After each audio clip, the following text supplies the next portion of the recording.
Or wait, I can just pull it up on Reddit. Let me do that. Hey guys. Hey everybody, welcome aboard. Sydney and I did not make an announcement that we were going live tonight, but we are planning on being here for the next 24 hours. No? No? You're on your own. Some 24-hour something, whatever this is. Okay. Have you ever? I think people have had to do that before. Stay on for long periods of time. That's like a thing, like 24 hours in Walmart challenge. I haven't heard of this. Are you serious? Yeah. Oh, I did watch one where people were hiding out in like Disneyland. Is that what that is? Like in Walmart, they have to not get caught. Okay. Okay, what was the? You would know. What was the? It's not. Am I overreacting? It's not. It's not that one. Relationship. It was like relationship Advice? Yeah. Yeah. Relationship advice. Okay. Because I'm in that one. That would be it? Okay. And no. I can tell a story. Do it, please. I was getting my coffee at Starbucks this morning and my pants fell down. Hey. How? But thankfully I was wearing 2 pairs of pants. And why? Because it was cold. Okay. Arizona cold for those who are tuning in. But it was so embarrassing. Okay. What? Like how? Because I thrifted these cute Hello Kitty pants, but they were way too big. So then I did that thing where, honestly, I just tied a shoelace around and around it. So many things. We're on 2 pairs of pants, Hello Kitty pants, shoelace around. There's a lot to take in there. And it was like literally so typical. Like I felt the breeze and everything, and I was like, oh no, this is not happening. This is not right, because I didn't really feel it because I was wearing 2 pairs of pants. But then I got in my car and I was like, oh my god, they're like almost at my ankles at this point. Okay. Was anybody in the store? Yes, it was literally full. It was so full. I don't even know. I don't even know the right questions to ask. Like. There's just move on. Let's just forget about it. Just forget I even said that. No, I'm very glad you shared that. Okay, so hey everybody, welcome aboard tonight. My name is Tony. I'm a licensed marriage and family therapist, and this is my daughter Sydney, who is. Sorry, I turned it up all the way. Okay. So what do you go by these days? My name? Okay. No, like, you should be a relationship coach. Oh, you guys don't want that. Don't. People do. No, you don't.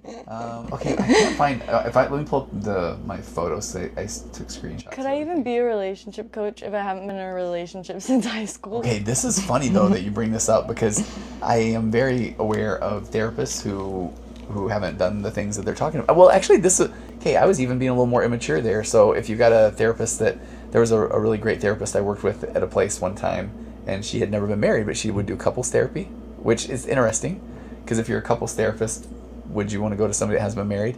But then I'm a couples therapist. I've never been divorced, but I work with a lot of people that are getting divorced. True.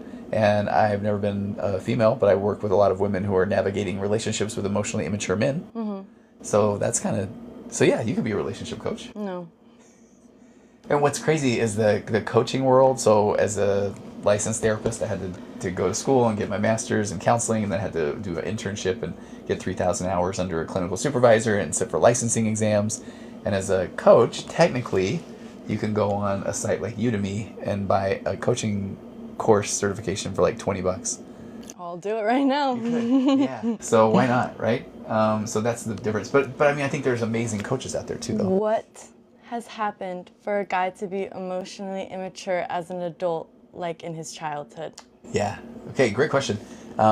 So I maintain that we are all emotionally immature until we're not, because it's the old we don't know what we don't know, because we saw things modeled in our childhood. I'll give you an example. I'm really going through it right now with realizing, and I'm 55, I'm a therapist for 20 years, and I don't have a healthy relationship with money, you know? So I didn't see that modeled well necessarily from my parents. I'm not saying that they didn't ever talk about it or anything, but we didn't sit down and do budgets. It wasn't like I had this allowance every week and had to do these chores and had to earn it. None of that. So like you guys growing up, what was the relationship like with money? Well, I don't have any right now, so. And it's funny because it's just like if we want something, we typically get it. And then you guys don't even know behind the scenes where then let's say we're in debt. And then what do? Okay, I'll work more. I'll just try to figure it out. So then it just kind of it doesn't really teach a lot of financial responsibility, because I'm just wanting you guys to all just not worry about it. Yeah. So that's immature, truthfully. So my immaturity is kicking over into you guys. So I'm determined, even though tonight everybody went to dinner, right? But I'm determined to figure out finances and then be able to model that for you guys. That's the hope. So that's where I go with everybody's immature. So this person, if they're listening right now, what are the things that you see that are emotionally immature about your partner? Because it can be the way that typically it's the things that, again, they don't know that they don't know. So they may pout still as an adult, or they might, and this is where things like, I think really a lot of things like big anger comes from, because that's a way to shut down their own discomfort. If you have an opinion and you want to bring it up to them and they're like, I'm not doing this right now, or they turn it right back around on you, well, you do that too. That's an immature way to respond. Think about how a little kid does that. A little kid's like, they'll throw something back at you, call you names if you call them names, versus sit back and be differentiated and say, is there any truth in what you're saying right now? Yeah. And what's frustrating about it in relationships, a lot of times we just want to fix the other person so bad. Yeah. But the truth is, like, they have to be willing to self-reflect. And that's like, I've been trying to do that a lot lately, because what freaks me out is like the concept of blind spots. Yeah. Like, I hate that. Like, you have blind spots right now. I have blind spots. We don't know what they are. Like, I literally hate that. So it's just really, I don't know, they have to make the choice for themselves, but that can be, I understand if you're actively in a relationship with someone, that can be the most frustrating thing ever, to be like, look in the mirror. Totally. It's funny you were saying that right before we went on, and I said, oh, give me a couple minutes. I'm responding back to somebody who, so a lot of times if I'm working with I like couples therapy, but if I'm working with an individual and I've seen let's say I've seen the wife a few times, then I might want to bring in the husband. I mean, the wife's on board, but then I might bring in the husband to see the blind spots. Now, part of it is also me wanting to get a read on the husband in that scenario. But I just shared with somebody that I said I'd like to meet with a spouse, or for me to potentially understand blind spots. So it's funny that you said that. Yeah, because our blind spots, we don't know what we don't know. And I think that's part of the emotional immaturity. So then if you bring up something to your spouse that you see in the relationship, or maybe even you are bringing awareness to them, let's say that okay, I'll tell you one that was really immature of me. This is embarrassing. I think I've shared this before, but I don't know how many years I was into marriage with your mom, where I realized when I leave stuff out on the counter, it doesn't, like, how does it get picked up? That's so silly, right? Same though. I know, right? So that's like a version of immaturity, but then it's like, what do you do with it? Let's say that your mom said, it's so funny to be like your mom, but my wife, let's say that she pointed out, hey, do you mind picking that up before you leave the room? I could be immature and say, okay, geez, I was going to come back and get it later, even though I wasn't probably going to come back and get it later. Or if I was saying, okay, well, I've got a bunch of stuff I have to do too, almost like that's your job to do that, when it would have taken me a second to put it away. And that one hit me hard, so that's immaturity.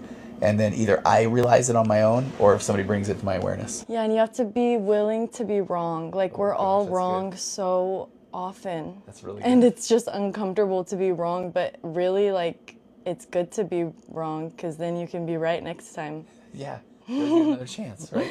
Okay, how to get my 22-year-old daughter to agree to talking to a therapist to help her forgive her sister.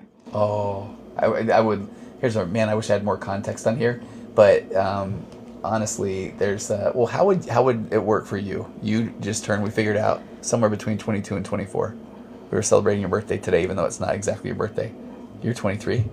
So how could we get you to do something? Honestly, like, I'm not even trying to be funny, and then I'll talk about the therapeutic answer. Could we? Right? That's what I'm struggling with right now. Yeah. And I think that's true. Yeah. I don't, it's like, I hate that all these answers are the same, but I think put it out there, right?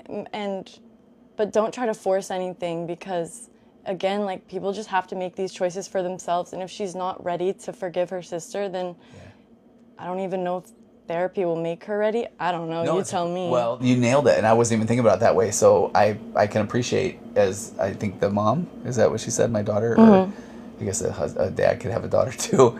But let's just say it's the mother, and if you need her, or you would like for her to forgive her sister, let's start from a place of, and I mean this with all the love in the world, but is that a you thing? Because that would make me feel better if she forgave her sister. Yeah. And it's fair that I could say, and I think it would make her feel better eventually to forgive her sister, because I think there's truth in that as well. But what does she feel, or what does she think about it? So I would approach it with curiosity.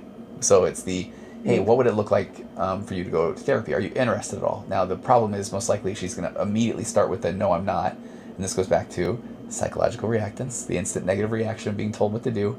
So if you're bringing it up to her, most likely she's going to be a bit defensive anyway. And that's fair. So here's where if you can stay present or grounded and then go a little bit more into what would it look like if you went to therapy, or, I'll take you on my train of thought. I personally, and own it, I would love it to see you and your sister get along, but tell me what your experience is like. Would that maybe have a better chance? I think so. But I don't want to know what the sister did. Drop the T. Okay, yes. I know what that means. Question for my sister. She has 3 young kids and is a stay-at-home mom, not a lot of friends, and had a panic attack in the car that led to her not driving or leaving the house now, and depersonalize. Derealization now. How do I help her? She's already on meds. Okay. It's interesting too, and I'm a big fan of meds, so I'm not even going to say that that's anything negative. A lot of times, though, meds will help flatten your affect or your mood, so that you don't go all the way down into the basement, but you don't necessarily feel maybe the high of highs, but you're staying away from the low of lows, which it can be a really good thing, because especially if somebody has postpartum depression, or they're really beating themselves up, or wish that they were doing something other than having all this time with the little kids. So I'm just saying, first of all, I'm glad she's on medication, but it can kind of flatten the affect at times. But here's my big question is that and this is a hard one. I like the questions tonight, because already, does she enjoy being that stay-at-home mom with the 3 little kids? Because I remember when I was a brand new therapist, and one of the first women that told me that, she said, I know I shouldn't say this, which I always love because I appreciate what's going to come next, but she said, she missed working. So she had a couple little kids, and so, but she said, I know I shouldn't feel that way. And this is where I like talking about the emotional baseline, raising your emotional baseline. If you're feeling down all the time, you got to make all these decisions from the same place every day. But if your baseline of emotions are low, what you're going to do with the decisions every day is not going to be the same if you're feeling pretty good about yourself. And raising your emotional baseline is a lot about self-care. And sometimes in this scenario, it might even be, I thought you had your hand. I was going to give you 5. But you know where I'm going with this one, right?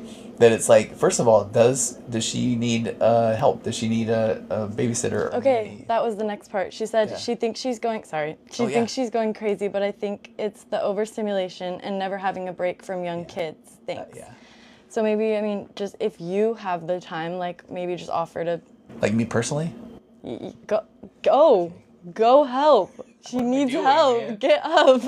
But that's exactly it. So, and I think this is what can be hard. Is a lot of times when I meet with women in that scenario, which I have, they'll feel like they should not want time out of the home or time away from the kids. But you need time out of the home, and you need time away from the kids to be able to again raise that emotional baseline, do some self-care. It doesn't just have to be a manicure and a pedicure. It can be, sometimes somebody might need a part-time job or a volunteer opportunity. I'm working with somebody right now that they said that the greatest thing in the world is that their kids now like the daycare at the gym, and that took like months for them. But now they go to the gym 5 days a week, and then the kids like daycare there, and then they get to interact with other adult human beings, and they get to work out and that sort of thing. So I hope that you can tell her self-care is not selfish. And it's funny, I work in such a world of people that are in relationships with emotionally immature people. So in my mind, it's already like, wait, but will her husband not support her, or has she not expressed that? Mm-hmm. Yeah. And if finances are an issue, this is where it is good to try to be open or vulnerable to neighbors or people maybe in your, I don't know. She said she didn't have a lot of friends though, huh? Sometimes people can feel really stuck. Mm-hmm. Yeah. So hopefully there's a way that she can get some help. I would definitely. And the person asking said, how can I help her? I don't know if you're in the area, if there's a way to trade babysitting duties, but basically, you might even have to start off just hearing her and just be there for her, right? Even if you're not there, like a FaceTime call, like pretty regularly would be nice. Even it is. I understand how it feels to like be alone and kind of be going crazy. So like it is just nice to have someone to talk to. Yeah, for sure, right? Yeah. Hi, Lena or Lena. I don't know how to say it, but we love her. She said people have to seek treatment on their own or it won't sink in. Yeah. That one's again, it's a great point where if you are not open to getting help, it's difficult because I want to say, boy, you need to talk about that. But if you're not open to getting help, then you're probably not open to talking about why you don't want to get help. Mm-hmm. Yeah, it's tricky. Yeah, and it's just in those instances, like when someone doesn't want to get help, like, you know, they're probably a little lower, you know, just in their like emotional baseline or whatever. So it's like, you can't force them, just be there for them and just be a shoulder to cry on. For real though. You guys match so cute, we're matching. Oh, we are, huh? We planned it. No, we didn't. Did not. My husband's thought was the hardest thing was getting the girl not keeping her. Jesus. His thought was the hardest thing. Oh, I want to know. I want to understand so my bad. husband's thought. Because we like you. You were here last time. Wonder if the autocorrect, which by the way, autocorrect is killing me. I don't use autocorrect. I just let it all jumble together. Okay, that clears up a lot of things. Okay, maybe try that again, or maybe we're crazy. Yeah. My husband's thought was the hardest thing was getting the girl. Oh, my husband thought the hardest thing was getting the girl, not keeping her. Oh, that's true. Yeah. Okay. I'm here with you now. This is another one of those where, okay, help me. This is where I like that we got time tonight to air out some thoughts here. Okay. If a person is in that position where they thought, okay, once I got her, now I'm done. I was about to say, do you see where I'm going here? Yeah, I do, do though. It's like guys will like put on like this mask, and then 3 months in, it's like, here's the real me. I'm immature, and I don't know what I'm doing, and I'm insecure, and like that's literally like kind of how. Sorry, that's how girls are. A lot of girls are too. That's how I've been in the past too. Okay, but it's just. Yeah, I feel like people put their best. Yeah. What do I need to do in order to get this person? Yeah. I'll be whoever you need me to be, not being myself. And then that in and of itself is, I want to say the problem, but we'll just say it in a kind way. That is the challenge, because if that's the way the person showed up, I go back to what we talked about earlier, that's how they saw relationships modeled. They don't know what they don't know. I'm back to the immature version, because what has blown my mind is I've gotten that, you guys, not literally, but in my office, and the wife will bring that up, and the husband, and I promise you this is real, has looked at me and said, yeah, that's what guys do.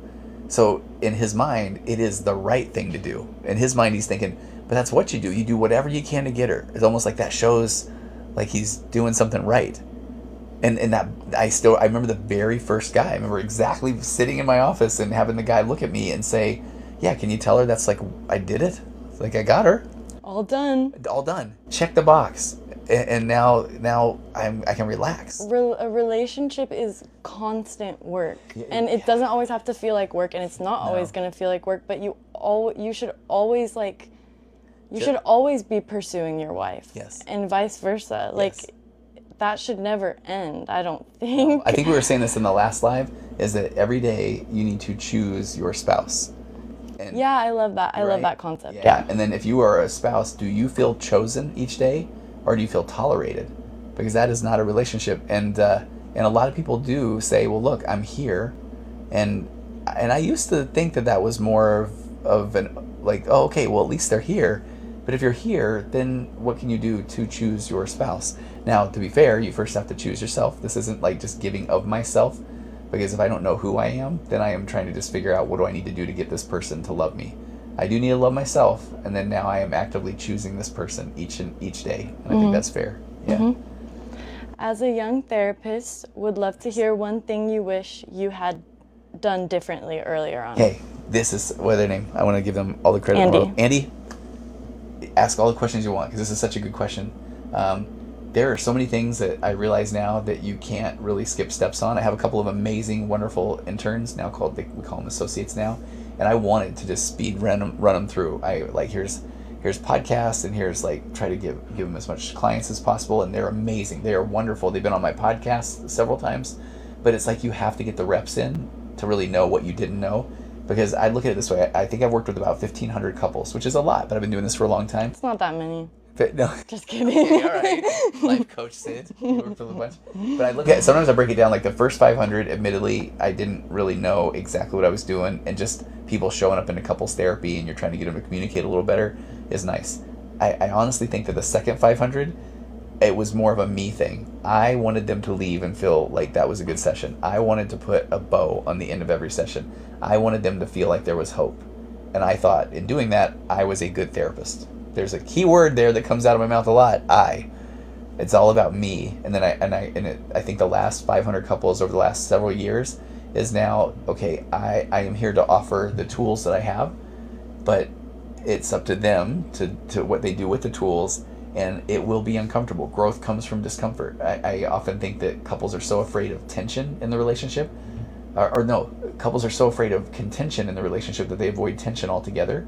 But that tension is where the growth occurs. And when I was earlier on in my couples therapy career, I was almost afraid to, when things were getting out of hand in a session maybe, to then really try to bring it back to now, and then I've got my 4 pillars of a connected conversation, but I would put things back into this framework so that we had a framework to communicate, because the people coming into your office, they don't know what they don't know, and they're there for your expertise or for your help. And so if you're afraid to express that, that is a you issue in a good way. So I just wish I would have been more confident about the things that I knew and not been so worried about how the other person would take it. Because that goes back to, I'm worried that they will think I'm a bad therapist. Well, that's kind of a little bit of insecurity, isn't it? It's big insecurities. Yeah. And that's again where back then I thought, I didn't know I went back to be a therapist to fix my own stuff. I was like, no, I didn't. But now I realize I totally did, because that was my problem. I wanted this person to like me, people pleasing. You wanted their validation. I wanted their validation so much. I wanted them, and I would get it. Oh, that was a great session, but then they would leave, and I don't think they really learned a lot. Got a lot of tools. They came in and they communicated, and I told them that was great, or helped them do a little bit of this, and then they leave, and then if it wasn't going well at the end, I almost felt pride in being able to find some way to wrap it with a nice bow by the end. Oh, okay, I landed the plane on that one. Yeah, but the truth is, you could be a perfect therapist the entire session, and it has nothing to do with you whether they respond to it well or not. Not at all. Yeah, and it's a trip. But then when you realize that is your job, and I am saying the things that I'm saying because they're the things that I know or I think, but I'm open, and I'm leaving open though the things I don't know that I don't know. Okay, this is back to, I think this is the girlie with her sister and the 3 kids. Okay. Who she said was on meds, but all that stuff. Oh yeah. She hasn't been out on her own in 4 years. She can't drive because of her panic now. Wow. I want to know more about the husband. I can't help it. I want to know, is he supportive? Because I can't imagine if that was my wife and that was what she was experiencing, that I wouldn't do everything that I can to try and encourage her.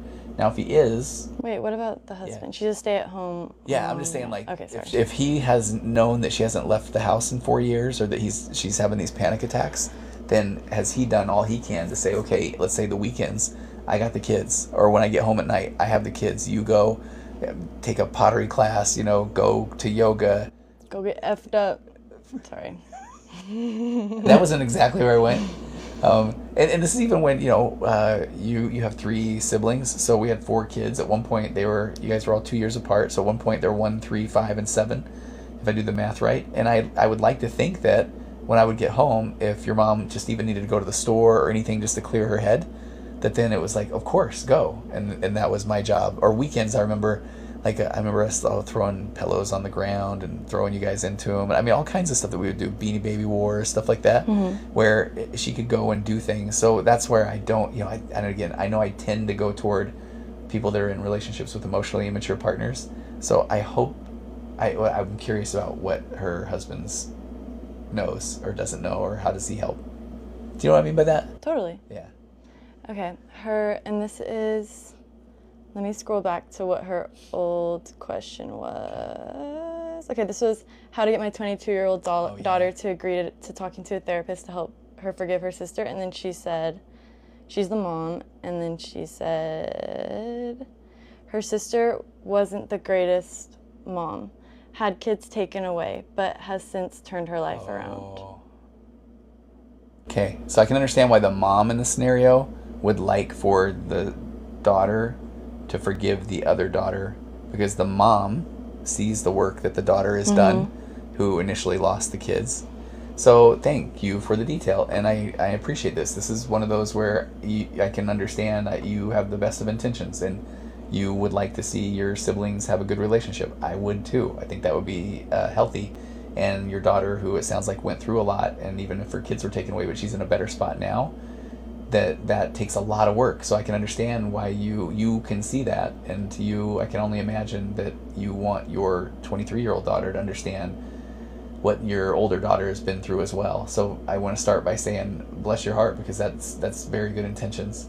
Let me take a quick step back and say, I really like watching you and your siblings. I don't know, do you really appreciate the relationship you have with them, or? I do, but I can honestly put myself in her daughter's shoes as I'm 23. Yeah. And I can hold a grudge. Yeah. And I could like, I'm immature.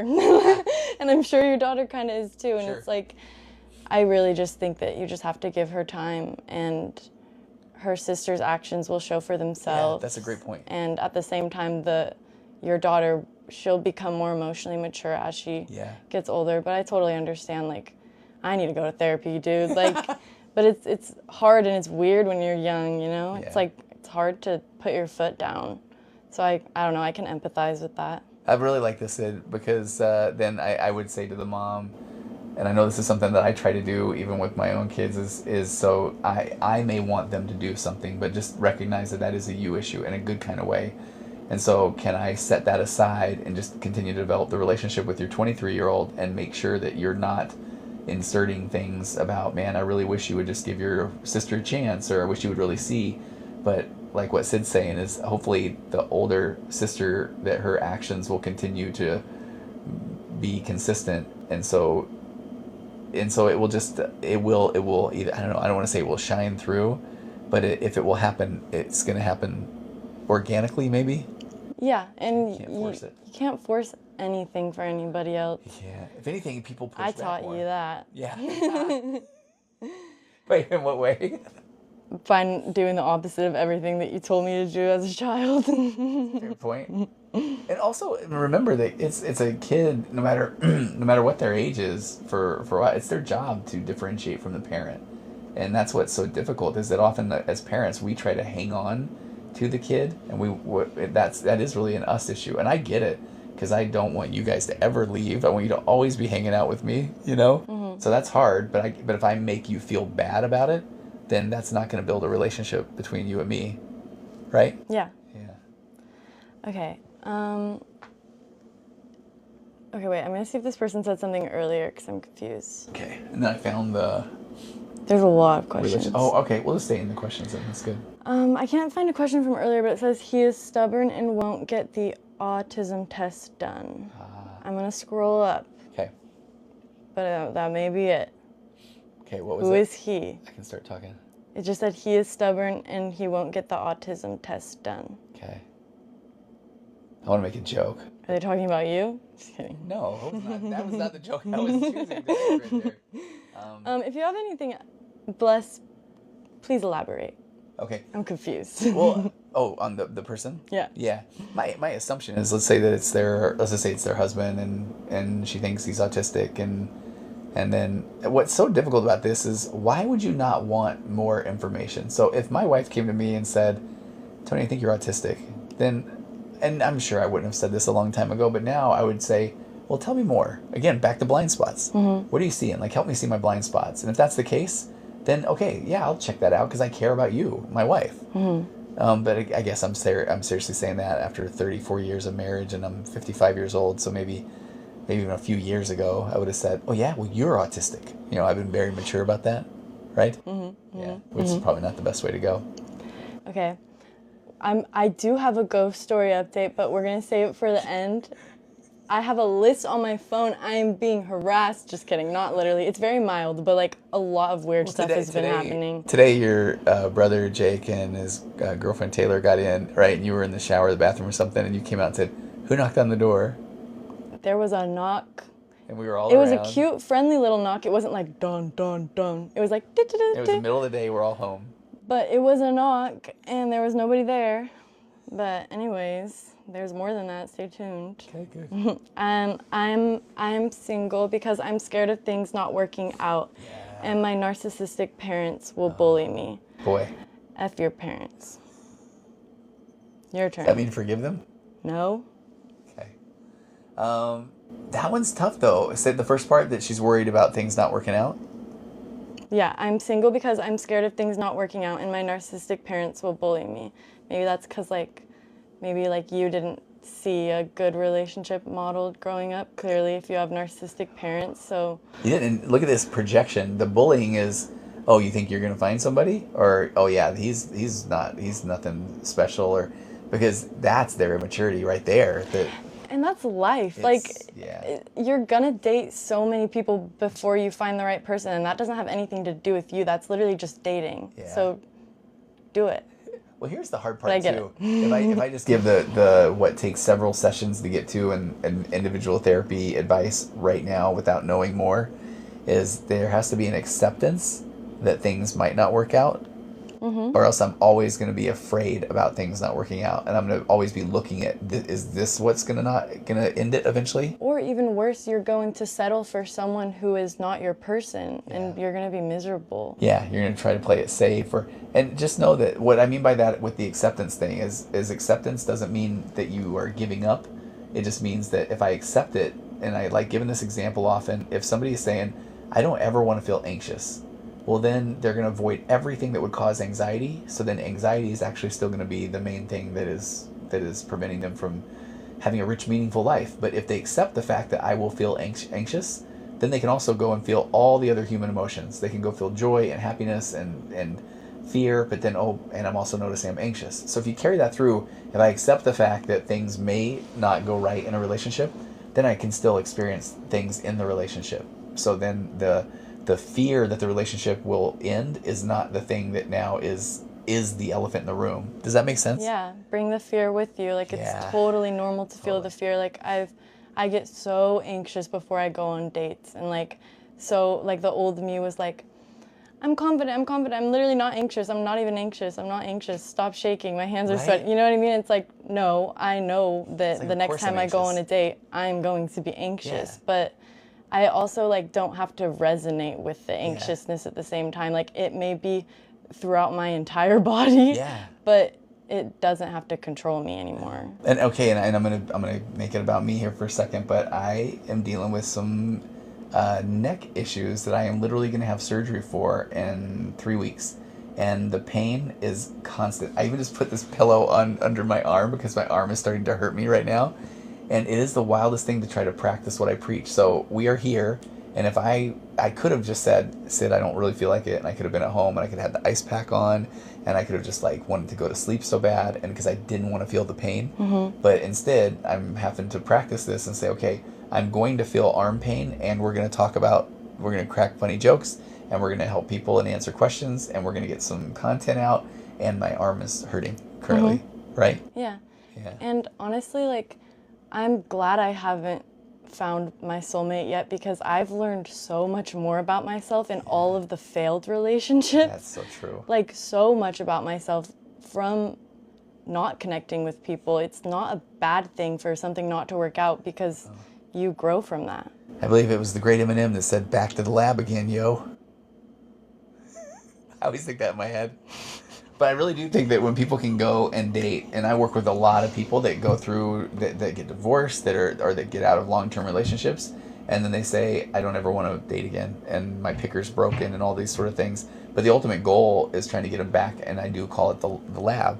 And you're going back in the lab, and you're going to gather data. You're going to learn in your dating life, in your relationships, things about yourself, things you like, things you don't like, and I hope that everybody is eventually working with some sort of therapist would be good, where you can go back in and say, okay, why was it that all of a sudden I panicked and I couldn't be myself? I couldn't be honest. I love when somebody brings those in, because they'll never know what those are until they go out and interact with the world. You can read every manual in the world you want on something like how to ride a bike, and you can have it down, and then when you get on it, though, now all of a sudden it's like, whoa, this is kind of, right? Literally. It's wobbly. Yeah. Think about you with ice skating. Do you remember doing that?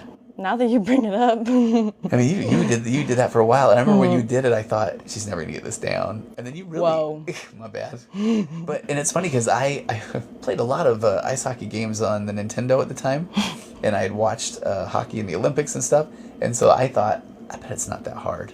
And then I went out there one of those times with you, and I had the little thing that's like a old person walker, doing like this with it or whatever, and then you're spraying me with snow or ice. But that's one of those where I would have told you, hey, I've watched it on TV, I've played the video games, that it can't be that hard. So you have to get out there and get the reps in of even things like dating in order to learn about yourself. and that means I have to accept the fact that the majority of relationships, especially at first, they're not gonna lead to a fairy tale ending, which Disney kind of did a number on you guys, right? Yeah, Disney is. I'm gonna sue them. Okay. Because it's not like that. It's not.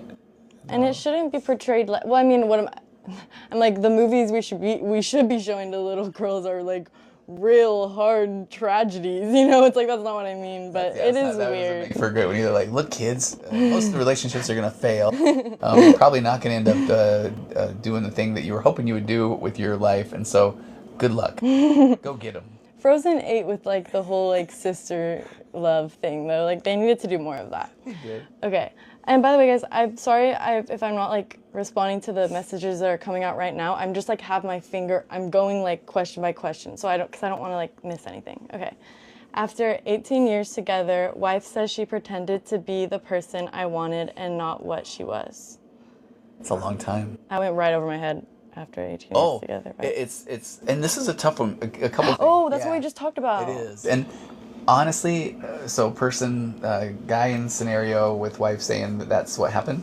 I don't know. Again, this is where I said it. I don't think I said it at the beginning, but I'm a real live marriage and family therapist, but I'm just giving general advice. This isn't your marriage advice. But oftentimes when somebody is going to end a relationship, they want to figure out a reason why they're ending the relationship. And I think a lot of times it might even be subconscious. So I don't necessarily believe that for the entire 18 years she's not been the person that she has said she was. But if she is now not wanting to stay in the relationship, then there's a lot of ways that people try to justify that, even in their own heads, of, you know what, I never actually loved you to begin with, or I was never in this thing to begin with. You know what I mean? I don't know. To me, I kind of took it as more of like she was like we were talking about earlier, when you put that mask on, when you just want to be, when you're kind of people pleasing your way. Totally. Well, and you're right. I think where I was going with that is, I think this is where I go back to, I got to use my little hand puppets here. Everybody gets into relationships, and I believe it is everybody, with some codependency and enmeshment, because we don't know what we don't know, and when we're younger, we overlook things in a partner. We assume that, you know what, that won't be a big deal, and a lot of times early on in the relationship, things are okay. We're codependent, we're enmeshed, but then in 18 years, we go through a lot of things. We have kids, we have financial difficulties, we maybe have job things that we have to do, we move, people in our lives pass away, and all of those things bring up emotion for each person, because it's all the stuff they bring into the relationship. And then when they try to communicate about those things, and hey, here's how I feel about the move, kids, whatever, the other person's like, oh, I don't feel that way. Well, okay, no, you're right, I don't either. And so we keep going back into this codependent and enmeshment method or model. And at some point, though, one person finally is going to maybe say, I can't do this. Like, I've never found who I am in this relationship. I'm enmeshed. Mm-hmm. And so then that's where they will often then feel like, I've never been the person that you thought I was. Mm-hmm. But I think, quite frankly, they've never been the person. They don't know who they are. Yeah. So that's kind of where I was going. Maybe I'm getting a little deep on that. No, I agree. And so, I mean, I don't think that it's means for the relationship to end. Maybe just pretend like this is your first date after 18 years, and tell her to be completely and honestly herself, and try to do things that she wants to do and help her to find herself, and then maybe you guys can fall back in love. Which is honestly, there's an amazing therapist named Esther Perel, and she says that I should find the real quote because I probably misquoted it, but she says something to the effect of that you will be married 2 or 3 times in your lifetime, maybe to the same person. Like, that's deep. Oh, did you hear that one? Yeah. Yeah, because what happens is I think most every couple gets to this place where they're struggling, and it sounds sad to say, but they're struggling in the relationship because they've been just talking about the things that are easy to talk about, and now all of a sudden there are things that are difficult, and they don't know how to talk about difficult things. This is where I say that nobody has the right tools to communicate, which I know I never plug my stuff, but I've got a marriage course. Go to TonyOverbay.com and look for the Magnetic Marriage Course, or I've got a bunch of podcasts on my 4 Pillars of a Connected Conversation. On our YouTube channel. Someone just asked what it was, so that was good timing. Oh, it's the Virtual Couch Podcast. I need to just change it to the Virtual Couch, but I haven't done that for a month. Yeah. But yeah, so, and if you go to TonyOverbay.com, you'll see links to that stuff, or we've got them in the link tree, I believe. Somebody told me that the TikTok link tree might have been not working, but then I checked and I thought it was. But you can find a lot of content out there, and where was I going with that? Marriage. Because nobody, again, I maintain no one has the right tools to communicate effectively in their relationship unless they go through challenges and they need to go reach out and find them. Or I'm convinced of that. Mm-hmm. Yeah. Okay. Have you worked in community mental health? No, I haven't. I worked in a nonprofit for 5 or 6 years, but it was like more for like a church or religious organization, and then I went out into private practice, and that's been the last 14 years or so. So community mental health, I really haven't. Yeah. What would your advice be if someone keeps telling you they'll go to therapy but doesn't? So this is a crazy one. I think a crazy one. It's bad. This is interesting because I think that when somebody says no, I will. I give them the benefit of the doubt, and I often think that in that moment they're saying they will because you are maybe asking them to, or they see that the relationship is not great, so they're saying, no, you know what, I'll go to therapy. And in that moment it feels good. Like I think in that moment they really think I will go to therapy.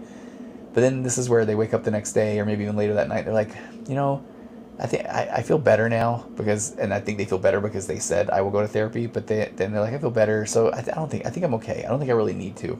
So I think we're okay. And then I'm not going to mention it to the person who wants me to until they bring it up again, and maybe then I'll go, you know what, okay, I will.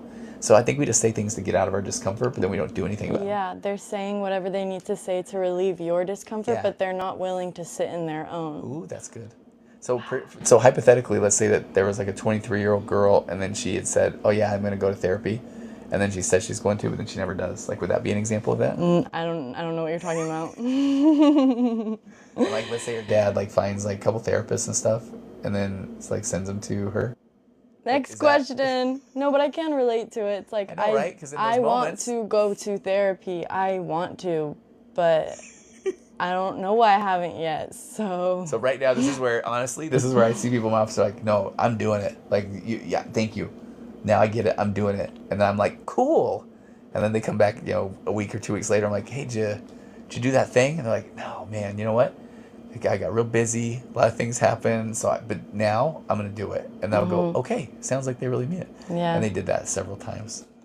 Well, just to make myself look better, actions speak louder than words. So if I can empathize with both sides of this, because maybe they're not a bad person. If they're still trying to like work on the relationship and stuff, there's still hope there. But I thought we were talking about you. If they're saying that they're gonna go to if they're saying that they're gonna go to therapy and they're still treating you like crap, then that's very telling. Actions speak so much louder than words. Yeah, I 100% agree. I do. And that one, you got the timer set for when the puzzle piece will go, right? Yeah, it's 16 minutes. Okay, I hope it's an hour. Check. Okay, but I appreciate much the light thing. I really appreciate though. Like, I started laughing as I was thinking about with what Sid and I are talking about. But in a relationship, that can be really difficult though. If the person is saying that they'll do. Where are you going? I was gonna throw this away, but I'm not going to anymore. I'll throw it over here. There you go. I didn't even finish that sentence. I don't know. ADD. I don't know what we're talking about. Therapy? Yeah, I think it was you going to therapy. Or like I could think of an example of this one client I have, and all they have to do is write this note to their doctor, and they've been not writing it for like weeks. Isn't that wild? And so then, but they're like, he's talking crap about me again, you guys. No, I know what you feel bad. It's like, but I don't feel bad. Okay. Because it's the same thing of where I'm gonna always make a budget. I mean, I've been saying that for 2 years, and when I say it, like right now, honestly, I really do. I'm like, I am doing it. Mm-hmm. But if you check with me in a few days or a week or so, then I'm probably gonna say, you know what, the week got away from me, so but now I'm gonna do it. I'm gonna work on it. So what's your advice for her? Hang in there? Like what do you do? I mean, what was the question again? What would your advice be if someone keeps telling you they'll go to therapy but doesn't? Okay, so honestly, and it goes back to, I think the theme of tonight, if there's ever one, is that you can't force somebody else to do something if they're really unwilling to do it. Yeah. You can continue to, and this is where, this is a good one. This is, there's a guy I really like named David Schnarch, and he has, it's called Constructing Your Crucible. There's so much more into this, and I've got a couple podcasts on this. But when you know that it's so much, like, I know that this might be too much of a setup, but there's these 4 points of balance of being differentiated. It's knowing who you are without needing others to tell you and not needing external validation. We could spend an hour on that one. Calming your own anxiety, soothing yourself. Again, we could spend time on that one. That allows you to stay grounded in your response. Now, this gets to be important. and then you're going to take ownership of your own stuff, and you do that enough, and you have a pretty solid sense of self. So now if you know that therapy is what you know that would be good for the relationship, and you are confident that would be good for your partner, then what Schnarch talks about is like, you guys are in gridlock. You're saying, I need you to go, I would like for you to go to therapy. And this person's saying, okay, I will, but then they aren't. That's gridlock. And so then you're taking your unresolved personal issue out of this gridlock situation, and you're confronting it as an act of integrity. So you can come from this place of integrity of continually going back to this, you need to go to therapy. I mean, our relationship is not good, And so I would like for you to go to therapy. And if they are saying, okay, I will, or I forgot, or they're getting out of their discomfort, but you're continuing to go back to that place of what would be good for you and what would be good for the relationship. And so the more you are able to do that, you are going to pressure the relationship for growth. But that does not mean that then he will eventually go. It might mean that you now understand, I deserve to be in a relationship with somebody that is willing to do work on themselves and the relationship. And actually that my partner deserves somebody who's not going to try to push them out of their own discomfort. Now, I'm saying that in that scenario, you have become more differentiated. You have now realized I'm okay and I deserve to be with somebody that is also wanting growth in the relationship. Does that make sense? Yeah, you don't have to wait on him forever. Put yourself first. And that's scary until it isn't really. Yeah, and it's so worth it once you get over that hill. Okay. Me and my husband are in therapy right now, but I feel she's on the surface level and won't get deep with us. Yeah. This is a tough one. Couples therapy is a tough place to be. If you were listening earlier, I talked about 1,500 couples later, 500 of them, I didn't know what I was doing. The next 500, I think I would have been more on that surface level of we're gonna try to just make sure that couples therapy feels good and it's nice, and we wrap a bow around it at the end. And now we kind of get to the deep waters of relationships, and I think the therapist has to be comfortable. Like you made a joke earlier that it was my own insecurities, 100%. So the therapist has to be pretty secure in themselves in order to, and there's no better way to say it than to call out somebody. I think there's probably a nicer way to say it. Bring awareness to. Advocate for yourself. Yeah, and to show that because now if someone says something and it is unhealthy in the relationship, then it's my job to bring awareness to that. I had one not too long ago where the wife really opened up about a lot of emotional things that had happened early in the relationship that she felt like had never been acknowledged or dealt with. And then when I turned to the guy and said, okay, hey, what are you hearing here? And that sort of thing, he just said, yeah, we talked about these before. So I kind of feel like this is a waste of time. And so then I was able to bring awareness to the fact that, okay, that is literally not hearing her, And that was a pretty significant part of the couples piece that we were doing. Now, back in the early days, I think I would have not wanted to say that because I wouldn't have wanted him to be mad. And I wouldn't have wanted, I would have been worried about him being mad at me and that him, taking it out on her, which is unfortunate to say, but it's like she needed to see that he couldn't even stay present in a couples therapy situation. And that really helped her understand that, okay, this is not a me thing anymore. This is him. He can't even hear me when a therapist is trying to walk him through my emotions. So that was pretty big. So I hate to say it, but you do need to find a therapist that you feel comfortable with. And if you really believe that this therapist is just staying on the surface, one of the things I would encourage you to do is ask for a one-on-one session with the therapist. And I think that is absolutely fair. And then to want to understand more about what the therapist is doing or where they're going or what their modality is like. And because if that therapist is unwilling to acknowledge or that you're having your experience or your feelings, your emotions, then I would worry about that therapist showing up a little bit more emotionally immature and unwilling to look for their own blind spots. Yeah. I was gonna say I had two things I was gonna say at the exact same time, so they crashed together and disappeared. They came out as yeah. Okay. Go together outside alone is overwhelming.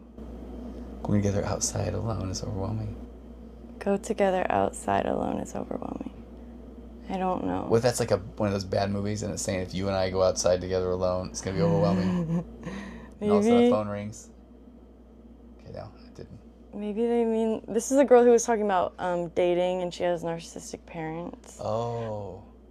I don't know. Going outside alone, if it's overwhelming, if I'm reading that as then it's difficult for her to maybe even go on one-on-one dates, to go, I don't know, go outside alone. It's overwhelming. Okay, man, I worked with someone not too long ago for quite a while that their parents just had them terrified of everything.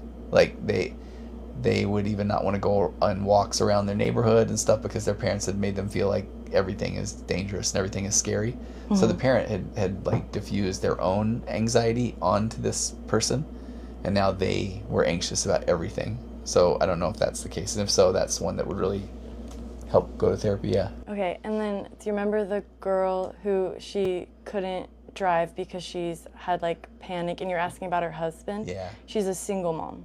Oh. She said that, I think, huh? I don't know. They said, "Oh man."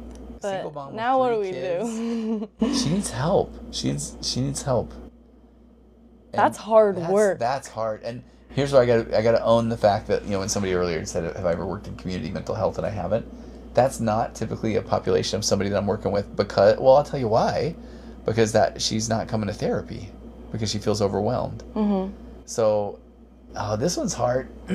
I know the thing. I don't want to say that I'm supposed to say like it's required by law, but honestly, the more that I think about the job of a therapist, and we want to help everybody, but there's things that we don't know all that stuff, is that there are just certain answers that are going to be pretty generic that are the only thing that we know to do, which is she needs help, she needs resources, she needs somebody to advocate for her. So it sounds like you're doing that, which I appreciate that, but what the theme of tonight is if she's not in a position where she can even accept the help, then it's still okay for you to try to help her.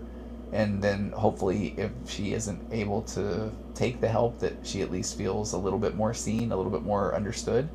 And then if she gets to a point where she really can't handle things, then maybe she will feel safe enough to reach back out to you for help.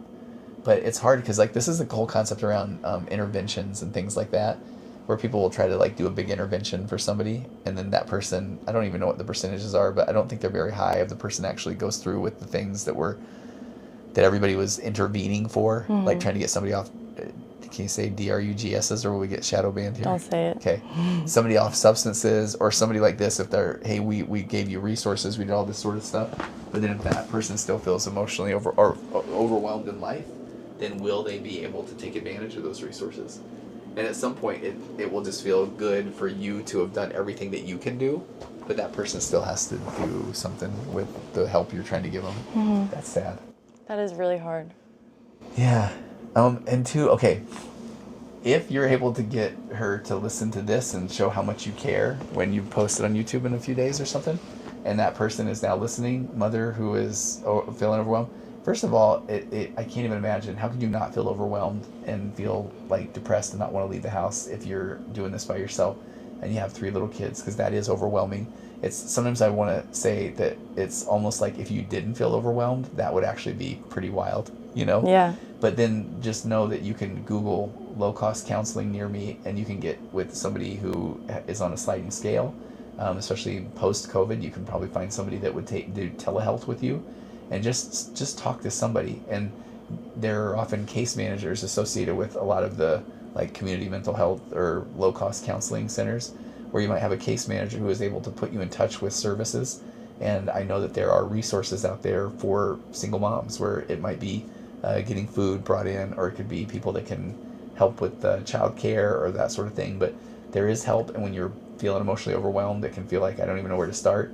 But first of all, listen to your friend who pointed you to this podcast. That'd probably be good. And then you can Google low-cost counseling near me, and there are people out there that can help. Or even just like a little community, like, I don't know exactly what yours is. Don't you have like a women's group or something? Like just a little thing you can do from home. You can do it with your kids, and you can just talk and meet people and just like get out of your head a little bit, anything. Yeah. Sid's talking about, I've got a private women's Facebook group for women who are in relationships with narcissistic, fill in the blank, spouses, parents still, like churches, bosses, adult children, and that group is amazing. They communicate so well and effectively and share experiences and stories and can support each other. They support each other so well. I know I do this every other week group call in that women's Facebook group, and there was somebody that was in my office with me talking, and they were talking about they have a big Marco Polo group with certain people, and they're so yeah, a sense of community would be really helpful. That's a good. I'm glad you said that. So this is the girlie who had the 22-year-old who she wanted to go to therapy. 23? She was 22. I'm 23. Okay. I think. I think you're 23. Do you do coaching? If I told her about you, would you be willing to help her? Yeah, I totally. I act like I'm all down in this one. I totally would. I have a pretty. I can at times have a pretty decent wait list, and then it almost feels like kind of silly saying this, but there's financial component. Like I'm not in a spot where like I take insurance or anything like that. So there could be barriers to entry, and then they would have to be pretty flexible with their schedule. And but yeah, I mean that's something that I would definitely, if they found like if they felt like they connected with me, then please reach out to me at contact@tonyoverbay.com or through my website. There's a contact form. Just being really honest though, this is where I want them to get the help that they can get. That it goes back to like this theme for today. If they're not really interested in getting help, then it can just be a real challenge. And so now I have I feel like you're being sent off to like boarding school in a way. It's funny you say that. So I used to do more like teenager therapy. I really don't now, but I would get a teenager sent to me, and the first thing I would always say is, "Do you feel like you get called into the principal's office, or do you feel like you're in trouble?" And they would typically say, "Yeah," and then I would say, "Okay, well, if let's make the most of the time that you're here. I just want to understand and hear you." And I would feel like my whole job was to make them feel comfortable enough that then if they ever wanted to talk to me about something, that then they would know that it wouldn't be that scary. Admittedly, now I think because I have enough, like so much content out there, that I really do typically, and I have a wait list and a lot of people that would really like to work with me, which I'm super grateful for. But it's often people that are saying, "Hey, I resonated with your content. I've listened to your podcast, and so I want help," because I just it's so funny saying this out loud. Said, tell me if I sound like if it's bad. But there's this part of me that just feels like I can help more people that want to be helped than trying to convince somebody that they need help. Yeah, I mean, that's just facts, Yeah. So, and I don't mean that to sound bad for the person that's asking that, because if your daughter started listening to some content and she really did say, okay, this guy sounds like a genius. I'm kidding. You can edit that out. But then, yeah, maybe I would be able to help her. Yeah. Am I dumb? Is this the girl with the panic disorder? He said and I was going to say a panda bear, because of what we were talking about earlier tonight. People that own different, like, weird animals. Gosh, well, regardless, reach out. And please tell us who you really are, because if I messed that up, I'm really sorry. Yeah, a heart on your head. That was nice. Great timing when I effed up. Okay. Hey, thank you for doing all the hearts and stuff. I really still don't even know how that works. Hearts, diamonds. No, people are being so nice. I'm kind of skipping over some of just like the cute, sweet messages so we can get to the questions, but you guys are cupcakes. We are, or they are? They are. Okay, that's a good thing. Yeah, thank you. Okay. But I guess you can send the diamonds and the hearts and the stuff. The purple moons and the blue clovers. It might do the check for the puzzle thing in a second. Okay. We have more questions. I just scrolled it up too far. Okay. Do you want to just give me one while you're getting up? I'm finding it. Okay, this is one of the sweet messages. This really gives me hope for them. They always had a good relationship. Thank you both. Oh. And then Matt left us. Matt. Oh, he's gone. I haven't seen him in a while. He was here for a second. Dang, Matt. Okay, this is the girlie with the narcissistic parents. My brother makes fun of me saying I have autism. Oh. How do I get tested? Oh, so I actually, Saturday? That's your timer. That's scary. Is it the puzzle? No. It's going to pop up any minute. I can just hang out right here. Okay. So I had Sarah and Carla on my podcast, on the Virtual Couch podcast, Saturday, and they have a program for people, young adults with autism. I think they were saying ages 18 to 34, and you can. Their website is breakingsocialbarriers.com. But check out the podcast and listen to them. I mentioned that just because we talked a little bit about autism and autistic diagnosis, and I think that at this point, and this is not what I normally advocate, but I would imagine you've already done some good self-tests online, but then you can go to a clinical psychologist to get a diagnosis. But the big question would honestly be why you need an official diagnosis. I'm not saying that from any place that's negative, because if that's so that you can get services like IEPs if you're in school, but if it's just that you want to know if you're autistic or not, it's funny because what Sarah and Carla talked about with their program is they said you don't have to have a diagnosis to use their tools for working with people that have autism. I think it'll pause on my phone. But I'll jump back up there in a second. So it really just boils down to, not trying to make this sound negative, but why you need a diagnosis. If it's to prove to somebody else something, that honestly is a them issue. If they're like, that was your computer. But if it's like, well, I don't believe you, okay. I mean, that, Yeah, and it doesn't sound like he's saying it from like a psychologist's standpoint. It sounds like he's saying it as an insult, which just shows how immature he is to be saying that as an insult. Like, no. No.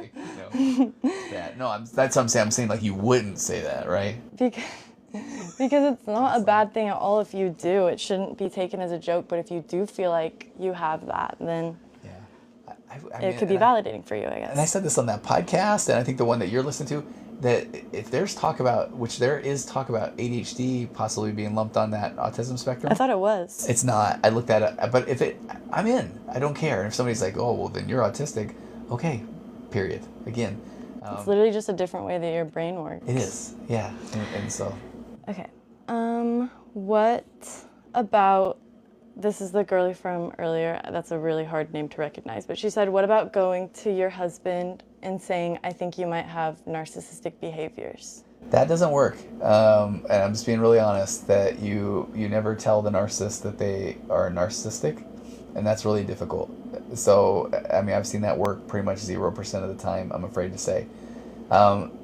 Go start binging, I mean this too, on my Waking Up to Narcissism podcast. Look for that. And early on, I made a big intentional move to talk about how narcissistic traits and tendencies are very small. Narcissistic personality disorder is 3 to 5% of the population, but we all are emotionally immature. And once we're aware of that we're emotionally immature, then we can grow. And that was intentional because no one really responds well to being told that they have narcissistic traits or tendencies, or I think you're a narcissist, because that has such negative stigma. But if you can get somebody to start recognizing, oh, we're all emotionally immature, that's just a lot more palatable. It really is. If that, yeah. And I know she said they were in therapy, so trust me, like his true colors will show the more that you go to therapy, and hopefully, what did that sound? My nose. Oh. That was my nose. I thought it was like the puzzle piece making a noise. I don't know if it's allergies or what. Do you need a tissue? No, that's a problem. Nothing's coming out. Yeah. Okay, but I don't know why that scared me so bad. And what, you said they have a long name that's hard to pronounce on there? Yeah, but we've been talking to her a lot, if you recognize her. Well, I just want to say, if anybody that's listening tonight, we'll put it out there, wants to reach out to me, contact@tonyoverbay.com. Let me know that you were listening. There's a training that I did for a friend of mine, and it was an hour and a half or more long, where I talked a lot about what emotional immaturity looks like, how to use my 4 pillars in emotionally immature conversations, or in emotionally immature relationships to have more healthy, productive conversations. And I really did it in a way that I think it's something that, so if I'm going to start working with a new couple, I have them watch this 90-minute video, but it's not public on my YouTube channel because I did a training for somebody else. So they've allowed me to have the content for it, but I can give it out to people that I'm working with or that sort of thing. Mm-hmm. So reach out. Join the secret club. Join the secret club, for real. If you do that, that's where, see, we are the worst salesmen. That's where it's like if you had a subscription to us, we would do that. Yeah, we'll get on that. Man, already, okay. Okay. When you put this out on YouTube, though, then we'll come in and I'll throw like a different voice over it. And I'll say, sign up for our subscription, right? Because that would be a great thing to have on the subscription, because it's basically like a 90-minute like emotional immature and couples communication course. Mm-hmm. Okay. Or so on your Patreon. Oh my gosh. Okay. That's what I need to do, straight up. I literally announced this. I swear I've got virtualcouch.com/ nope, I think I've... Oh, you're going to do it right now? No, I'm going to look. Great timing. I think I've got patreon.com/virtualcouch. but then nothing. Oh, watch. See? I don't know what we're that's- looking at. That's the wrong email address that's attached to it. Great start, buddy. Yeah. Okay. Dang. You work on that. Okay. Riddle Nerd said, I'm single by Hey, Riddle choice, Nerd. just Hey. not my choice. Hang in there, buddy. Okay. Why have I not heard that before? This is a good one. It's actually very funny. How do you get rid of panic attacks? Do you have any thoughts? The first thing that came to my head was like, and I don't know if this is true. Maybe there's like certain medicine you could find, but for me, I take it like more as anxiety attacks because that's the only thing I can really relate to, and it's like, it really helped me like to stop trying to get rid of it and just to accept it. Yeah. And figure out what works best for me, whether it's sour candy, going outside really helps me. Again, I'm talking about anxiety though, so I know it's not the same thing, but Pretty it similar, can be though. very overwhelming. Yeah. And I do think it's kind of different to each person. And also finding if, like, a lot of times when I was having a lot of anxiety attacks, it's because I was ignoring a lot of, like, past trauma that I hadn't healed yet. Yeah. So it's like, is there a root to this? Is there a reason for this? I'm sure therapy could help you with that. Well, so and then you answered it so good. So it's funny, I was getting ice packs for my arm, like ordering more of them, and there were people in the comments that were saying that they use them when they're having panic attacks or anxiety attacks, because you can break open one of these ice packs and then it will they feel the coldness on their hands, or they'll put it on the back of their neck, or and people have even talked about putting your hand in cold water or going outside. If you have a dog, totally. just cuddling with your dog. Yeah. But what Sid's talking about that is actually, it's actually a nice thing. Like, it's actually like makes sense if you can believe that. Just kidding. It's really good is that you got to that point of a panic attack or an anxiety attack. It didn't just necessarily happen immediately. That usually when I'm working with somebody and they say, I don't even know why I had it, you can kind of work backwards, break down the game film, like I like to say, and they may recognize that they've been having more stress, or maybe something's going wrong at school or their relationships or whatever, and they were ignoring it. And so then it just starts to amplify and get bigger and bigger until they just become emotionally overwhelmed. So when you can get out of it, then the challenging part is people don't typically want to go back and think about it because they are worried it will happen again. But it's really important to go back and look at what are the things that led up to that panic attack. Another thing that really helped me is like trying to meditate and like it doesn't work in the moment, but like really trying to meditate every day so I can kind of have more control over my reactions to things. So it's like when the anxiety attack would come on, instead of just being like, all right, here we go, the next 3 hours, I'm gonna be freaking out. Right. It's like, okay, I'm noticing. I know what this is. I'm gonna be okay. I don't know. I feel like that just helped me a little bit. Yeah, that's being able to step, and I like that. That's being able to step back and then notice myself in the situation. I'm noticing that I am really anxious. I'm noticing that I'm getting frustrated. I'm noticing that I am feeling like no one is hearing me, versus like I'm angry, I'm frustrated, nobody gets it. Because then that can continue to help make me feel overwhelmed. And if you've gotten through one before, you can get through one again. Yeah, I'll look for the thing now. I could have done it. I need it. It's good to get up. Thank you both. Oh, it's there. Puzzle. Wow. I gotta take it out of the thing. Do it. Why are you acting It'll end in 52 seconds. I can't believe they trick us because I can still see us on the phone. Okay. Oh, maybe they can still see us when it's happening. I don't know. Okay. This is a crazy angle of your hand right now. Oh, that is my hand. Oh, wow. Okay, we got it, though. Well, that's funny. When I got up here, my hand, I think we lost some people. This is a big old hand. I don't have a big hand. I wish you guys could see the way he's, like, holding it right now. He's holding it like he's never touched a phone in his life. Make sure it's not that crooked. Did you say cricket? Sure. Okay. Okay, wait, I'm just going to keep it on Sid. Everybody heart stuff and give her diamonds and put hearts on her head. But I won't sit down until I see a heart on Sydney's head. Oh my god, sit down. Come on. My husband told me, well, I should have dated a lot more people before I got with you. Wait a minute. My husband said I should have. I'm still waiting to see the heart on. Oh, there it was. Lena did it. Thank you, Lena. Yeah. Okay, that was nice. I'm angry at this comment. Okay. Way to just cut me completely out of the frame, bro. Wait, I did? Tell me how you really feel. I'll fix it. Wait, I did? Okay, now you have to stay up there till there's a heart on my Dude, head. just answer their questions. Answer! Not if you're yelling at me. Answer. You have to say please. No. Oh, okay.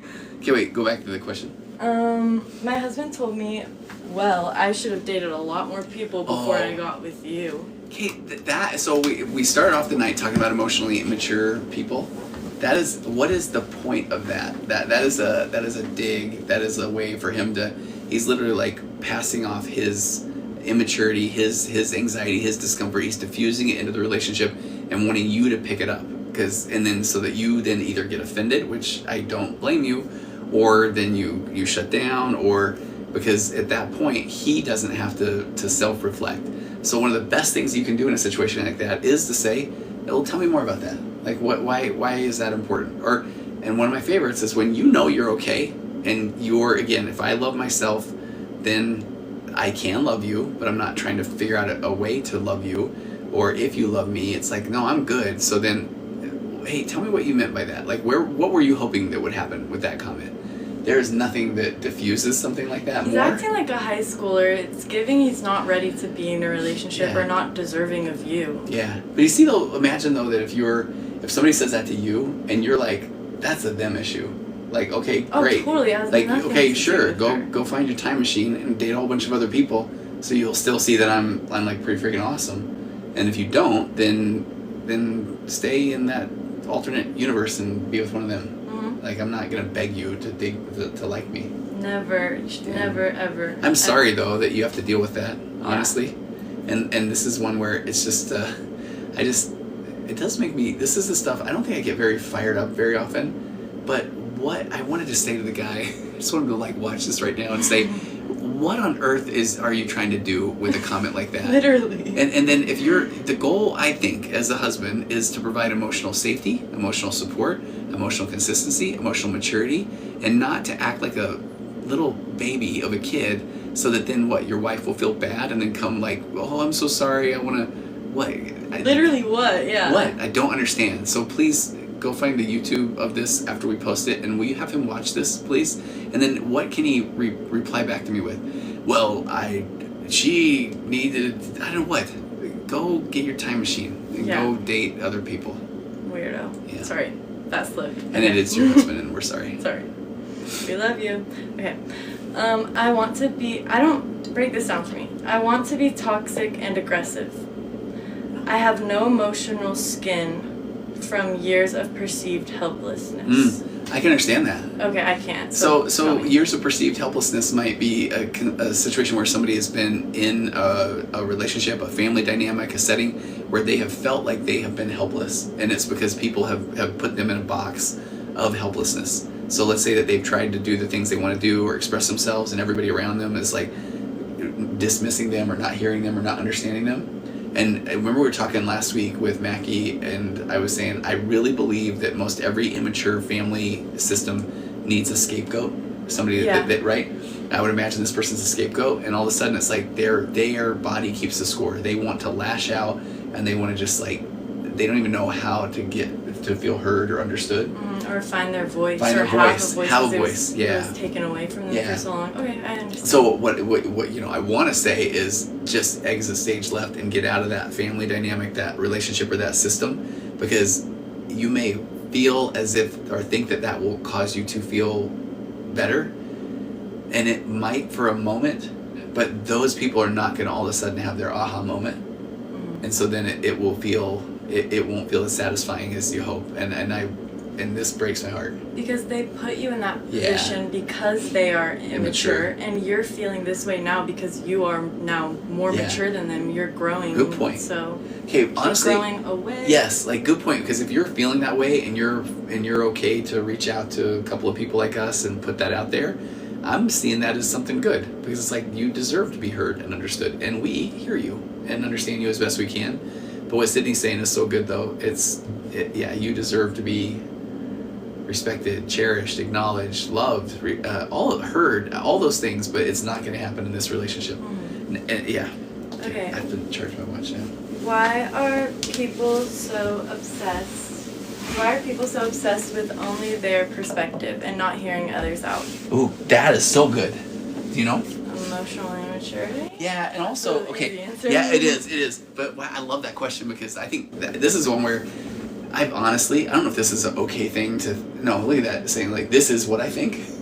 But I start thinking, okay, ADHD, we'll throw it on the autism spectrum, and I've been listening to a podcast called the Telepathy Tapes, which I think you would really, really enjoy. But it's for like, it's people that care are caregivers to people that are nonverbal autistic people, and they're communicating telepathically, and there's like crazy things that they share that it's like I never like I would have been skeptical, but I'm hearing it and it's like it's wild to hear how this works. But there's a lot of talk about savantism, so like autistic savants that then have like superpowers in certain areas. That's a long-winded way for me to say I think I got a little of that savant thing with the relationship stuff, because it just makes sense to me. All this stuff makes sense to me.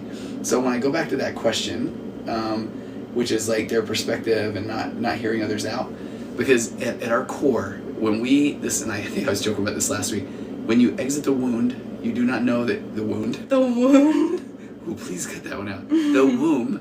You don't even know that you are an entity or that you exist until you interact with another person. And then from that day forward, we only see things through our own eyes and hear things through our own ears and are experiencing life as us.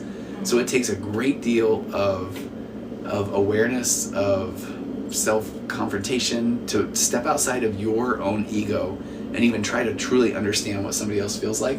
Because the second, even if I say, no, I'm going to, and then they tell me their experience, I immediately think about it through what it feels like to be me. Yeah.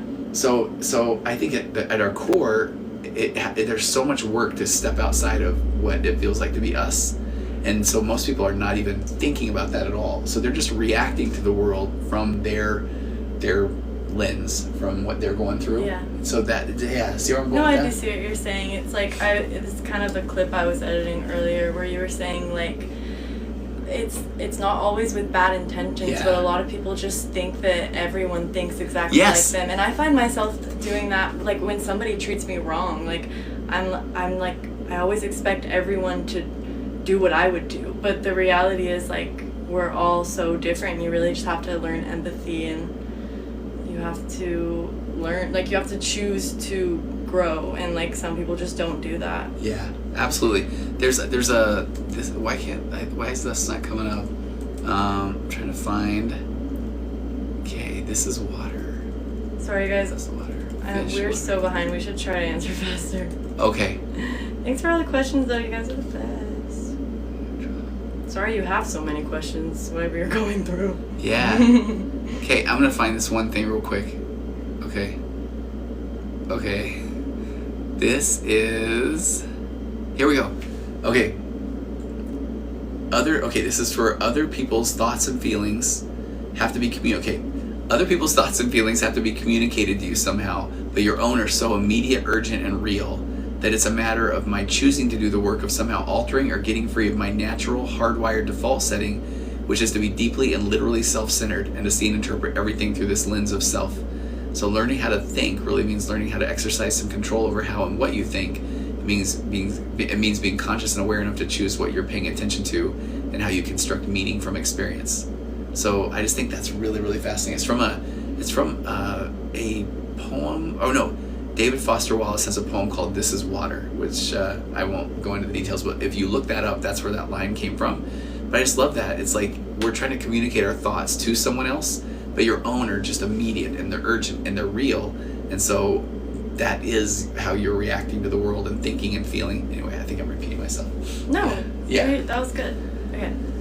Helped build up her career, and this is the guy who was in an 18-year relationship, and the girl was like, I've only been being what you want me to be, kind of thing. Helped build up her career and gave her kids and all the goals she wanted.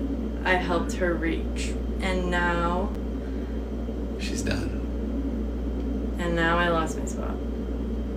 What did he mean by that? I don't know. No, I lost my spot. Oh, I lost my spot. I know. The joke doesn't work when... Oh, that's what he said. Oh, I feel for you. I do. I do. That's where he's, I can I mean, because I do work with a lot of people that do feel like, okay, I did everything I can to help and support this other person, and now they are in a position where they have succeeded, whatever that looks like, and now they say, all right, that, you know, that I don't like this relationship anymore, and the person that felt like they sacrificed for it can really feel like taken advantage of. Even if her intentions weren't bad, if he felt like he was being himself the whole time, like that would be kind of a shock. Yeah. To be like, well, you weren't doing that. Like that would hurt. And this plays into, and forgive me because this is again where I don't know who you are. I don't know the real specifics of your relationship, but at some point, that behavior is a language, and if she's behaving in a way that she's not choosing you, and at that point, you deserve to be with somebody that is open to try to work on the relationship, fix the marriage, go to couples therapy, self-reflect, look for their blind spots. And if she's not doing that, then how long does one spend trying to get somebody else to love them again? Yeah, you deserve someone who will be themselves around you. And again, we don't know you. Maybe you weren't providing that space for her, but it sounds like you were from what you've told us. So yeah. Yep. Okay. Why should, if you have more, then like please say more, because and we really don't mean to, when we're saying we're not trying to be dismissive either. No. Why should you leave a narc if you have kids together and you can't protect them when it's their turn for custody? This is one where if you are a female and okay, if you want to reach out, a woman, if you want to reach out to me, and if you're a person on Facebook, and you can join my private women's Facebook page, private women's Facebook group, because this is one of the most discussed questions, because it's hard for anyone who is not in your situation to really understand exactly what that's like for you to go through that. But there are a lot of women that have been through and are out of narcissistic relationships that now say that they wish they would have done that sooner, because they thought they were protecting the kids, but then when they get out of the relationship, they can operate from such a better place themselves that then they can provide more support for the kids. And so then I've done a couple episodes on Waking Up to Narcissism about this, and I look at it almost like a math formula in a sense of where if the mom and dad, let's say the dad's the narcissist in this scenario, and so then how much emotional calories and time is spent from her trying to manage his emotions and to buffer from the kids and trying to protect them and trying to like keep the peace so that he won't get mad at them, and so she's shielding herself, from them. And so when you get out of that relationship, then when she's with the kids, then let's say that's worth, 50 points on the happiness scale, and when he's with the kids, it's like 20, but then when they were together, this is why I'm not good at math. Me neither. But you see what I'm going? Saying, though. Because it's like, because now when they're with mom, they get to feel heard and seen and understood. They have a chance of developing this secure attachment where she's not trying to get under, to try to keep the peace so they won't offend or dad won't take things out on them. And then when dad is with them, they start to learn a surface level relationship, because he's not going to be being curious about like their emotions and their feelings. And because when a kid already is, if they're trying to express their feelings and emotions, are you in a position where you can validate those within the relationship with the narcissistic person? I would imagine not. But then when you're one-on-one, then they can really start to develop their own sense of self, because you're able to understand them and validate them. And anyway, and also it's like, yes, you are so like good for like wanting to put your kids first, but I can't imagine how draining it would be to be like constantly in a relationship with a narcissist. And you will be able to show up, I think, so much better for your kids if you put yourself first, so you can, in a sense, put them first at the same time. Like you guys are stepping up to the plate together at that point, instead of just putting them ahead of you, because your feelings matter too. Yeah, they really do. And then hi Hannah, happy late birthday. Oh, happy late birthday, Hannah. Horrible time to interrupt. Pretty good though, because we like Hannah. We were talking about her earlier tonight. In a good way. We were talking crap about you, No, Hannah. we weren't. Do you have anything else on that one, or do you want me to? No. Look at this, though, Sid. This is one email that just came in. Somebody that starts by saying, I want to thank you for your podcast. But it's like, that's like what people are going through, though. So we see you. We see you. I didn't read it. Okay. How to handle a partner that just criticizes you and points out your flaws and never gives you compliments or says good stuff about you. Okay, will you like give me your first impressions on that one? Well, the comment right below said dump him. Yeah. So I resonate with that comment. Yeah, this is the one where I can make the joke where we start off tonight by saying you need to be like a relationship coach. So you can say dump him or why are you with him? But it's not that easy. I know, and that's where then I as a therapist come in and then say, man, I hear you, but tell me what that's like for you and what are you getting out of that relationship, and maybe it's because it's a little bit later than we normally are, but I just want to like start and just say that to the guy, that is the most immature thing to do, to continually criticize and try to put somebody in a one down position so that you feel better, so that you maintain this sense of control. And he's so insecure that if she then feels good about herself, then he's worried she'll dump him. Mm-hmm. But if he can keep her in that one down position, then maybe he can keep control over her. And this is where we go back to good old love or control in an adult relationship, not both. Mm-hmm. And he's opting for control. Now, he most likely saw that modeled in his own childhood. I would imagine his parents have a pretty crummy relationship. I feel very confident about that. Mm-hmm. And so then he thinks that is the way that we have to do it. If you all of a sudden grow and get healthy and emotionally strong, and then you are connecting with friends and starting to raise your emotional baseline, he's worried you'll leave him because you should, because of the way that he's treated. Mm-hmm. This stuff just gets me, what on earth is the benefit of putting your partner down over and over? Not even like at all. Yeah. And that's the thing, it's like my mind secondly after dump him went to like, okay, well, but we're just hearing this comment, and I'm sure there's so many good parts in the relationship, but the truth is, even if there are or there aren't, like, that you deserve a relationship where it's all good and where the only hard work is like getting to know each other better and compromising, being curious, which he's not doing for you. No, the old, it takes courage to know somebody and it takes courage to be known. And so if you're trying to be known by him and expressing what you like and don't like and think and feel, and then he's now using that against you and criticizing you, well, that's ridiculous, or why would you want to do that? Then that's such a big red flag. And then we're starting to talk about trauma bond. We're starting to talk about this concept called intermittent reinforcement, where the person that can, what you were saying, said like, okay, maybe there's some good times, but the person's delivering the punishment. The same person that gives you the reward in the relationship is also the one that is in charge of the punishment. It's how we train animals. It's like, it's horrible, It's like I'm gonna give you like a treat when you do good, but when you don't, then I'm gonna withdraw that treat, or I'm gonna withdraw my love and affection. That's just very immature. He's treating you like a dog because he's a dog. Yes, who likes green beans. Our dog is on a diet and he is only allowed to eat green beans. He's very chubby. We're literally so behind. If we don't get to your question, I'll screenshot it and we can start. Because I do have to actually be here. I know I said I would stay here as late as we needed to, but I probably. Well, I have to feed the cats. Yeah, but I could leave though soon, like right, in a loving way. Yes, but in a loving, like maybe 2 more questions. Oh, for sure, 2 more for sure. Yeah, and then you'll screenshot stuff. I'll screenshot everything. And then, but this is kind of fun. We didn't know people would be here late, but they are. Yeah, you guys are cool. It's good questions. Okay. I agreed to see one of my wife's therapists who saw me to tell me he couldn't see me. Conflict of... Yeah, interest.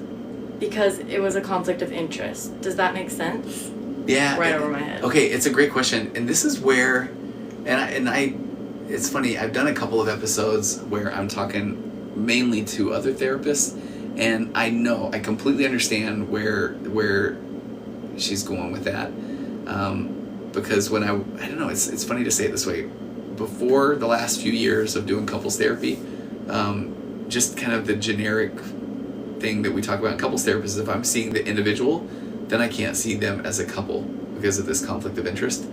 But then I have found now that for me personally, and I feel good about my therapy skills, is that I will now I might be seeing an individual, and then I'll say, okay, let me get let me bring in your spouse so I can get a better feel for you, help you see the blind spots, and I'm pretty open with him. But then when I kind of get a feel for him and I lay out maybe my couples communication technique, my 4 pillars of a connected conversation, then I often like to say, you know what, let's get a session together where I can show you what this communication technique looks like together. And this is where I'm saying that typically goes okay. So now if we want to do some couples therapy, then we can do that as well, as long as she's okay with that, signs off on it. But what it's eventually evolved into is now I will own the fact that I'm going to say I will work with the couple, and then I can also see each person individually on occasion to see what's coming up for them in the couples therapy. But then at any point, if either of them feels like this is not working, or that it sounds like if they think that, okay, I divulge some confidential information, then bring it up, and I will be happy to take ownership of anything that maybe they feel like has gone wrong. But I think it's helpful when you have a therapist that can see both sides, or see both people and understand how that comes into the relationship. And if a therapist wants to tell me that they disagree, that's fine. I'm okay with that, because I'm looking at that a little bit more from a place of their projection. If that isn't something they're doing, then is it their insecurity that's saying, well, then you can't do that because I don't think you should. Or if it's if it's something that they have a problem with, well, then I would love to have the conversation with them about, well, if you want to be curious about what my experience is like as a couples therapist who has done this now for several years, and there are plenty of other couples therapists doing that, then we can have that conversation as well. That's a long-winded way for me to say that it makes sense. But it goes back to maybe the theme of tonight, though. If that's what that therapist is saying, I don't think one can convince them to do it differently. Mm-hmm. If they don't feel like that's something that they do, then they don't do that. I do. That's one of the things I do with my couples. One more and then we're done? Sure, if you're okay with that. Okay. I just got broken up with, and he went back to his ex. Wait, there's a good one, but that's so funny. Are there plenty of those silly ones still? Yes, I just have to block this one guy who was literally spamming. Okay, they're so funny. I was laughing so hard. I was literally laughing so hard. I was crying. Okay. I just well. Thank you. I just got broken up with, and he went back to his ex, is getting married. He calls and says he loves me. You do not want him. Yeah. Trifling. And I go back to this thing where I understand, and there's good movies made maybe where that works out, but if the person was in a position where they were willing to do that was okay for them to do, then if you are going to go back to that person or stay with that person, there will have to be an acceptance that could happen again. Now, you may say that can never happen again, and I would imagine he'll say, oh, it can't. Like, I shouldn't have done that. But had that ex taken him back, would he be gone now? Yeah, I think so.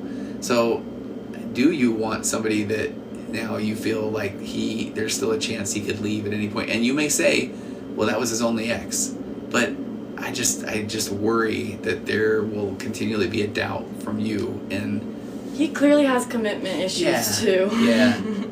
I mean, that's such a hard one, because I've had plenty of these kind of situations, and where even somebody in your position has said, okay, it has to look different though.